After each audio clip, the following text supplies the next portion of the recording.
काय सांगाल, आज प्रभाग क्रमांक 20 मधून आपण उमेदवार आहात. आज अण्णांच्या नेतृत्वाखाली त्यांच्या विकास कामाकडे पाहता तुमच्या कामाला खूप मोठ्या प्रमाणात गती मिळते. कसं पाहता या राजकारणाकडे आणि येणार राजकारण कसं असेल?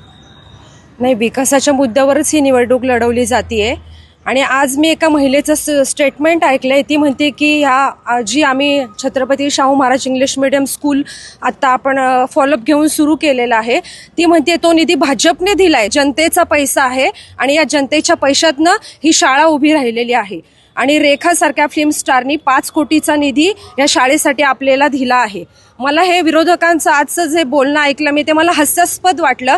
मेन त्या जो विरोधक माझ्या विरुद्ध आहे त्यांना बोलायचं हेच नाही आहे, त्यांना मला हे पटलेलंच नाही आहे त्यांचं बोलणं. आणि त्यांचे सासरे आहेत आत्ता, त्या म्हणतात आम्ही पक्षाचं काम केलं भाजपचं. त्यांनी काय केलं कासरवाडीसाठी हे त्यांनी मला सांगून द्यावं. आता आम्ही हे राजकारण आम्ही कधीच करत नाही आहे. आम्ही नेहमी समाजकारणच आमच्या घराणी केलेलं आहे आणि पुढेही आम्ही समाजकारणच करून काम करणार आहोत. आणि कासरवाडीमध्ये आत्ता तुम्ही सर्वांनी पाहतच आहात, राजाराम लांडे क्रीडा संकुल आपण उभं केले. राजमाता जिजाऊंचा पुतळा आपण आत्ता काम चालू आहे त्याचं.